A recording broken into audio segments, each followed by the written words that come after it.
안녕하십니까. 그리고 사회자님 소개해 주셔서 감사합니다. 그리고 모두 참석해 주셔서 감사합니다. 저는 오늘 한국에서 처음으로 이렇게 연설을 하게 되었는데요. 며칠 이상 좀 있었으면 좋겠는데요. 너무나도 아름다운 국가인 것 같습니다.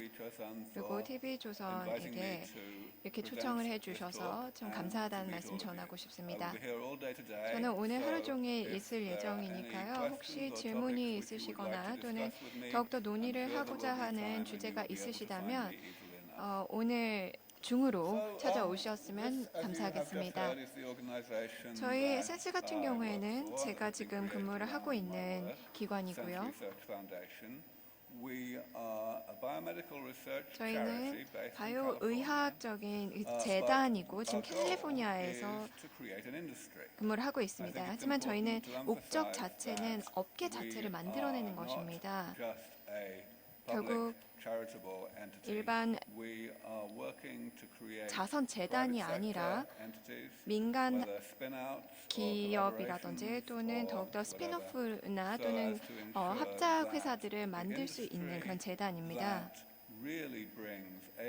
결국에는 노화라는 문제를 완전히 의학적인 통제 하에 가지고 오자. 그래서 앞으로 사람들이 계속해서 살 수 있도록 만들어주자라는 목적을 가지고 있습니다. 제가 이 분야를 처음에 연구를 하게 된 이유에 대해서 좀 설명을 드리겠습니다. 노화라는 것은 여러분에게 별로 안 좋은 현상입니다.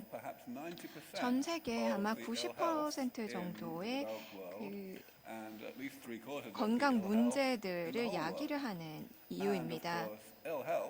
그리고 이런 나쁜 건강이라든지 또는 질병은 전 세계 고통의 이유 중에 1위입니다.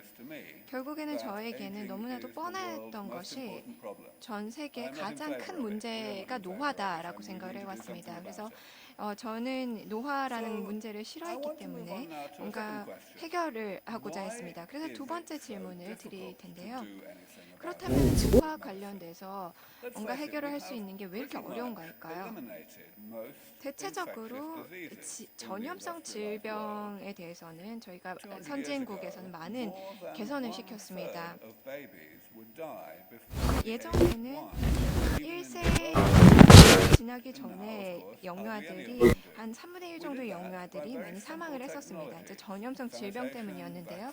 사실 위생이라든지 백신, 항생제, 보균자 통제 등을 통해서 개선을 시켰습니다. 하지만 노화 관련된 질병들은 개선되는 속도가 더뎠습니다. 그럼 왜일까요?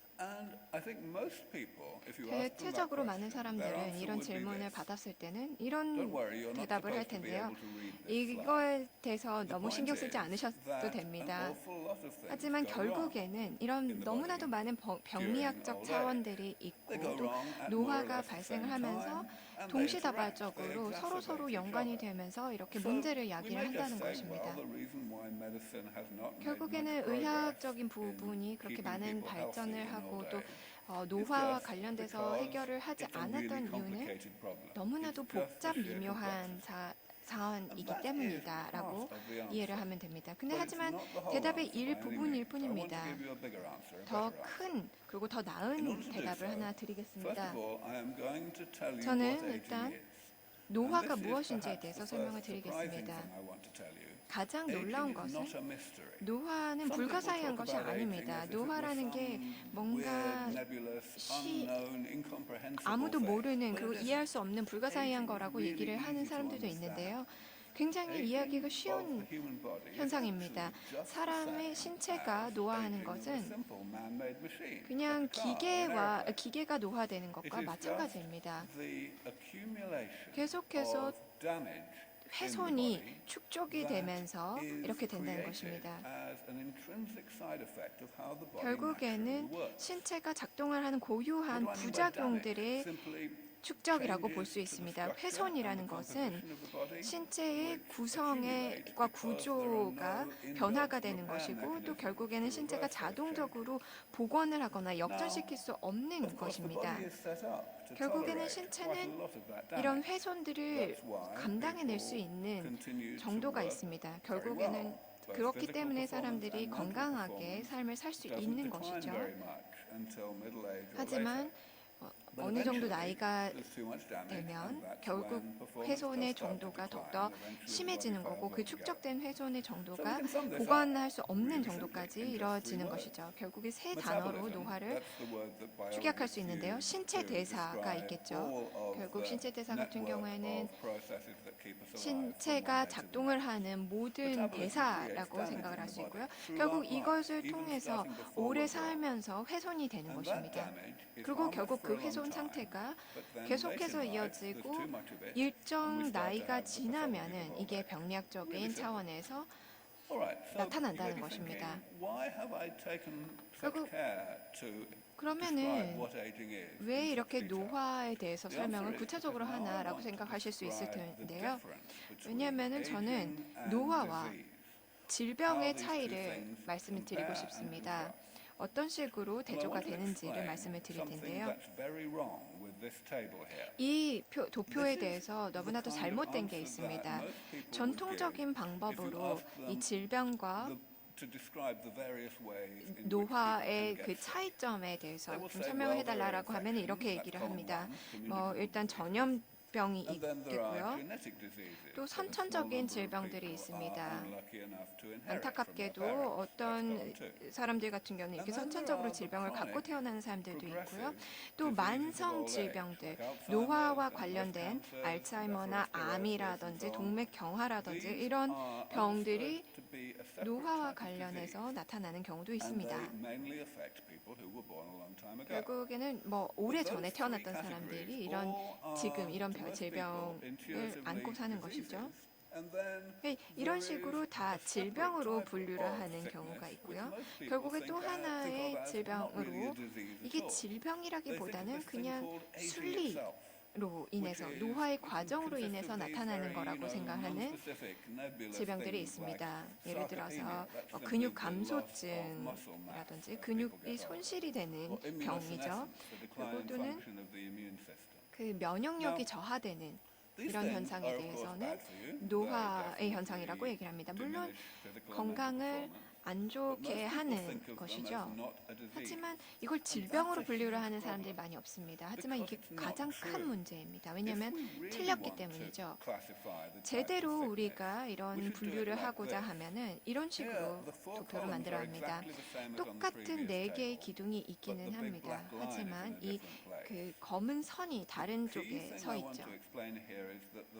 제가 말씀드리고 싶은 것은 세 번째 기둥에 있는 것은 사실 신체적인 것을 봤을 때는 노화와 관련된 그런 현상들과 별로 다른 게 없습니다. 왜냐하면 그냥 오래 살아 있음으로 인해서 그 훼손이 축적됨에 따라서 나타나는 현상들이기 때문이죠. 결국 이에 대해서 우리가 처리를 하는 의학적인 방법들에 대해서 다시 생각을 해봐야 됩니다. 세 번째 방법에 대해서는 사람들이 너무나도 긍정적인 반응을 보입니다. 뭔가 치료 방법이 있을 것이다 라고 얘기를 하고요. 뭔가 첫 번째 전염성 질병과도 같이 뭔가 완전히 제거할 수 있는 거라고 생각을 하는데요. 사실 이것은 살아있는 것의 부작용이기 때문에 그렇게 똑같이 생각할 수 없는 것입니다. 네 번째 기둥과 비슷하게 생각을 해야 되는 게 더 맞겠죠. 네 번째 기둥 같은 경우 이게 질병이 아니다라고 얘기를 하면은 어떻게 보면 완전히 제거를 할 수 있거나 완전히 치료할 수 있는 의학은 존재하지 않는다라는 것을 알고 계실 겁니다.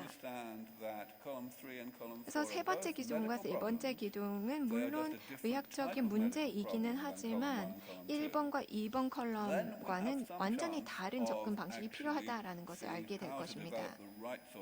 결국에는 어떤 방법을 통해서 해결을 해야 되는지를 생각을 해보게 될 텐데요. 전통적인 방법으로는 결국에는 그 훼손이 발생한 이후에 노인병학을 통해서 저희가 병리학을 해결을 하는 방법이었습니다.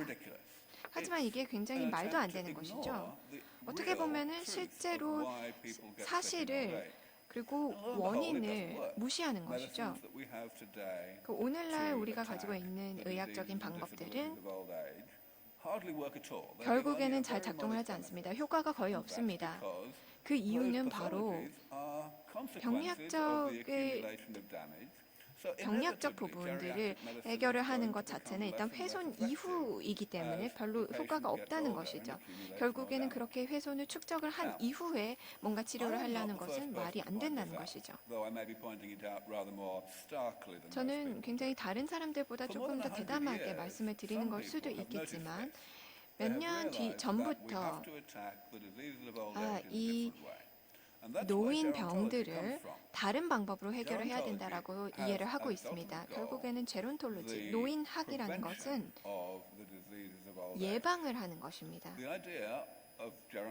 그래서 노인학의 생각은 뭔가 신체 대사를 조금 더 활발하게 그리고 탄탄하게 만드는 것이고 결국에는 신체 대사가 훼손을 시키는 그 속도를 늦추는 것입니다. 결국에는 이 훼손이 병리학적인 특성을 나타내기 전에 그 시점 자체를 계속해서 미루는 것입니다. 하지만 안 좋은 소식은 노인학이라는 것도 의학적인 그리고 약학적인 해결을 찾는 데에는 실패를 했다는 것입니다. 그럼 왜 노인학적인 측면도 실패를 했을까요? 일부는 그 방법 자체가 이 중간 시점 이후부터 그 이미 어느 정도의 훼손이 진행이 되어 있는 시점부터 추가를 했고 또 대입을 했기 때문입니다. 하지만 노인학이 실제로 실패를 했던 큰 원인은 바로 이 신체 대사라는 것 자체가 너무나도 복잡하기 때문입니다. 너무나도 복잡한 과정인데요. 하나의 하부 구조, 우리의 신체가 어떤 식으로 작동을 하는지에 대한 일부 부분을 보여준 그리고 아주 단순화한 도표입니다. 결국에는 우리는 이 네트워크를 인간으로서 다시 풀어낼 수 있는 방법이 거의 없을 거라고 생각을 합니다. 결국에는 이런 훼손을 야기시키는 방법을 되돌릴 수 있는 방법이 거의 없다는 것이죠. 결국에는 못한다는 것입니다. 하지만 실제 문제 자체는 이게 이렇게 복잡한 과정이다라고 얘기를 하는 것뿐만이 아니라 우리가 알고 있는 한에서 가장 심플하게 만든 도표가 이거라는 것입니다. 결국에는 그 이상의 복잡한 과정들이 엄청나게 많이 있다는 것이고 우리가 전혀 모르는 부분도 있다는 것입니다. 우리가 모른다는 것조차도 우리가 모르는 것 자체도 모르는 것입니다. 결국에는 하나의 예시를 들어보겠습니다. 그 노화의 정의를 한번 다시 말씀을 드릴 텐데요. 훼손이 축적이 되어서 일반 신체 대사와 또 일반 신체의 활동이 부작용들이 축적이 된다는 것입니다. 결국에는 자동차도 마찬가지입니다. 계속해서 사용을 하게 될 경우에는 녹슬거나 문제가 생겨서 더 이상 쓸 수 없겠죠. 하지만 이 차 같은 경우에는 아마도 한 10년, 15년 정도만 운행을 하도록 만들었을 것입니다. 하지만 근데 100년이 지난 지금 어떻게 이걸 계속 사용을 하고 있는 걸까요? 굉장히 심플합니다. 정기적으로 포괄적인 그런 예방과 그 치료를 한다는 것입니다. 그리고 이미 우리가 어떻게 하고 있는지 그리고 어떤 식으로 해야 하는지 정기적으로 이 녹이 슬기 전에 계속해서 윤치를 하는 것이고 그리고 최초의 그 상태대로 계속해서 정비를 하고 유지를 시키는 것입니다. 결국에는 뭔가 신체 대사가 훼손을 시키는 속도를 늦추거나 또는 그 훼손의 상태가 병리학을 축적을 하는 야기시키는 것의 속도를 늦추는 것보다도 계속해서 그 훼손을 유지 정비를 한다는 것입니다. 결국에는 이러한 유지 정비의 접근 방법이 가장 효과적인 방법으로 이 병리학적인 측면들을 해결을 할 수 있다는 것을 알아낸 것입니다. 대체적으로 봤을 때 이게 뭔지에 대해서는 설명을 하기에는 좀 어려울 수도 있겠지만 우리가 어떤 식으로 접근을 하는지에 대해서는 설명을 할 수 있습니다. 7가지의 다른 훼손 유형들이 있습니다. 가장 잘 알려져 있고요. 또 이런 신체 바이오 측면에서 잘 알려져 있는 것입니다. 세포 위축이나 세포 손실 같은 경우에는 세포가 손실되면은 그리고 자동적으로 복원이 되지 않으면 안 된다는 것이죠. 그리고 세포 수가 줄어드는 것이고 결국엔 그 조직이 제대로 작동하지 않는 것입니다. 결국에 알츠하이머 같은 경우에도 그런 유형이 될 수 있겠죠. 그리고 또 이에 대해서 저희는 유지 보수에 대한 접근 방법들이 있습니다. 세포 자체에 대한 테라피를 저희가 적용을 하는 것이고요. 그 줄기세포가 되는 것이겠죠. 결국 다시 줄기세포를 신체 내에 투입을 해서 그 세포들이 다시 복원을 하고 분할을 할 수 있도록 도와주는 것이겠죠. 그리고 여기에 제가 쭉 7가지를 말씀을 드린 것이 다 각각에 대한 접근 방법입니다. 하지만 이에 대해서 많은 발전 사항이 일어나지 않았다는 것입니다. 그리고 특히나 또 줄기세포 같은 경우에도 줄기세포 테라피도 더욱더 많은 발전이 필요하고 연구가 필요한다는 것이고요. 이 컨셉 자체는 이제까지 많이 입증을 된 상태에 있지만 그리고 일어나고는 있지만 그 속도가 더딘다는 것입니다. 하지만 자신 있게 말씀드릴 수 있는 부분은 이 7가지 문제들은 우리가 해결해야 할 유일한 문제들이라는 것입니다.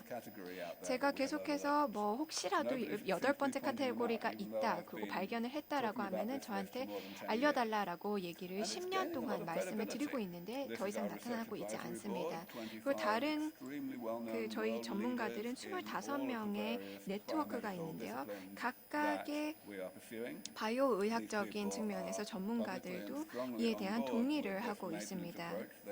그리고 이렇게 유지 보수 측면에 있어서 이게 가장 좋은 방법이다라고 얘기를 하고 있습니다. 하지만 이 아이디어를 재해석해서 그들만의 것인 양 얘기를 하는 사람들이 있습니다.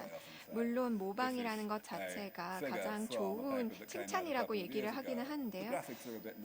그래픽이 조금 더 세련되어졌고 제가 얘기를 하는 것보다는 조금 더 세련된 방법으로 얘기를 하긴 하지만 결국에는 제가 발명했던 방법을 조금 더 다른 방법으로 구성을 했던 것일 뿐입니다. 이게 이제 주류의 학문으로 자리 잡았습니다. 10년 전에 제가 이런 얘기를 했을 때 전혀 주류의 학문이 아니었습니다. 그리고 제 동료들 자체도 이 컨셉을 좀 무시를 했었던 경향이 있었는데요. 이제는 거의 모든 분야에서 이런 유지 보수의 측면이 가장 중요하고 효과적이다라고 얘기를 하는 사람들이 많습니다. 그리고 이 부분에 있어서 많은 발전을 이루어내고 있습니다. 몇 주 전에 저희가 새로운 연구 보고서를 사이언스지에 발간을 했습니다. 사이언스지 같은 경우에 전 세계 가장 저명한 과학 전문지죠. 그리고 지난 몇 년 동안에 저희 계속해서 이런 유명한 보고서들을 발간을 했고요. 그럼 저희가 진행을 하고 있는 한 가지 프로젝트에 대해서 조금 더 설명을 드리겠습니다. 이 프로젝트 같은 경우에는 서구 사회에서 가장 사망률 1위를 달성하고 있는 동맥경화에 대한 연구입니다. 이 초기 증상, 동맥경화의 초기 증상의 세포 상태를 보여드리는 건데요. 백세포들이 어떤 식으로 작용을 하고 있는지, 그리고 어떤 식으로 이 콜레스테롤의 영향을 받고 있는지를 보여주는 것입니다. 콜레스테롤이 리소솜을 해치게 되는 것이고요. 또 거품세포라고 하는 지방질로 이루어지는 세포들이 있습니다. 결국 이 지방질의 세포들이 계속해서 축적이 되는 것이고 동맥 안에 이렇게 축적이 되면서 결국에는 동맥이 잘 피의 흐름을 원활하게 도와주지 못한다는 것입니다. 우리는 굉장히 혁신적인 방법을 통해서 이 동맥경화의 치료를 하고 있습니다. 이 백혈구들을 하나의 효소를 투입을 해서 결국에는 이런 지방질 세포들을 맞서서 싸울 수 있게 탄탄하게 만들어주는 것입니다. 몇 년 전에 저희가 많은 연구를 한 끝에 이 효소의 지질을 개질시킬 수 있어서 결국에는 백혈구들을 보호할 수 있도록 했습니다. 그 산화 콜레스테롤 중에서 7키토 콜레스테롤이라는 7KC라는 콜레스테롤 유형이 있는데요. 결국 이 효소가 계속해서 7KC가 발생하는 상황 내에서도 효소가 살아남을 수 있다는 것을 발견을 했습니다. 결국에는 백혈구 중에서 제대로 되지 않은 효소라든지 효소 생성이 안 된다든지 또는 효소 보호를 받지 못한다든지라고 했을 경우에는 이 새로운 우리가 만들어낸 효소가 결국엔 보호를 할 수 있다는 것을 발견을 했습니다. 그리고 이 연구가 하나의 스타트업 기업으로 이전이 되어서 마스 모델로 발전을 시키고 있고 결국에는 임상시험으로 이어질 예정입니다. 이 초기 단계의 연구였는데요. 굉장히 핵심적인 연구였다는 것을 알 수 있으실 겁니다. 결국에는 사람들을 정말 보호를 하고 임시 방편이 아니라 완전히 기질을 변화해서 우리가 유지 보수를 하고 또 훼손된 부분들을 다시 회복시킬 수 있다는 것입니다. 결국에는 이에 대해서 한 사회적인 측면을 한번 보면서 결론을 짓도록 하겠습니다. 여러분은 의학 분야에서 근무를 하는 분들이 아닐 수도 있겠습니다. 하지만 결국에는 노화의 현상으로 인해서 사람들의 건강을 유지를 시킬 수 있는 방법이 뭐가 있을지 한번 보겠습니다. 그렇게 하지 못할 경우에는 지금 현재 고령화로 인해서 많은 문제가 일어나고 있다는 것을 볼 수 있습니다. 이런 경제에 많은 타격을 입히고 있다는 것도 볼 수 있고요. 보건 측면에서도 너무나도 많은 부담을 주고 있습니다. 하지만 이런 문제들은 노화로 인해서 그리고 노령 인구가 더 많고 또 그들이 건강하지 않다는 것 자체로 인해서 발생하는 문제들이라고 볼 수 있습니다. 그 결과라고 볼 수 있습니다. 하지만 흥미롭게도 제가 서구 사회에서 경험한 바에 따르면 이런 시나리오에 대해서 얘기를 하면 사람들이 어머 이게 실제로 사람들이 모두 다 건강을 나이 들어도 건강할 수 있으면 너무나도 좋겠다라고 얘기를 하는 게 아니라 이렇게 노령화 인구가 더 많아지면 그 사람들은 어디서 수용을 해요? 어디다가 놔둬? 그리고 이 부자들만 이런 테라피를 받을 수 있을 거 아니야? 라고 얘기를 하고 그리고 독재자들이 계속해서 살면 어떻게? 라고 얘기를 하고 너무나도 오랫동안 살면 심심하지 않을까라고 얘기를 하는 사람들도 있습니다. 근데 실제로 성인들이 심각하게 진실되게 이런 식으로 얘기를 합니다. 하지만 오늘날의 노령 인구가 계속해서 건강이 악화됨에 따라서 발생하는 문제들이 있다는 것을 간과하고 있다는 것입니다. 결국 이런 문제들을 생각을 할 게 아니라 결국 인구 변화라든지 경제적인 변화라든지 이런 노화의 결과물들을 생각을 해야 될 게 아니라 이런 테라피를 빨리 개발을 해서 또 다른 시각으로 봐야 된다는 것입니다. 이런 사회학적인 결과들을 다른 시각으로 봐야 된다는 것입니다. 결국엔 알츠하이머로 투병을 해야 되는 사람들이 없을 것입니다. 그리고 암 투병을 해야 될 사람이 없을 것이고 결국에는 노화와 관련되어 있는 질병들을 겪지 않아도 된다는 것이고 이 나이가 들어도 경제에 기여를 할 수 있는 사람들이 더 많아진다는 것입니다. 그리고 그들이 새로움을 탐구할 수 있는 힘과 에너지가 있을 거라는 것이고 결국 그들이 새로움을 또 창출해낼 수 있을 거라는 것입니다. 왜냐하면 새로운 분야를 시도를 하면서 새로운 산업계를 창출해낼 수 있다는 것이고 사람들이 나이 드는 게 무서운 이유가 자기가 힘이 없어지고 또 아이들에게 너무나도 많은 짐이 될까 봐 두려워한다는 것인데요. 결국에는 그럴 이유도 없어질 거랍니다. 결국에는 저희는 행동을 개시할 요구를 해야 된다는 것입니다. 그래서 Fight Aging이라는 그에 대한 보증금을 제공을 하는 프로젝트를 하고 있습니다. 12만 5천 달러의 보조금을 타갈 수 있는 프로젝트를 하고 있는데요.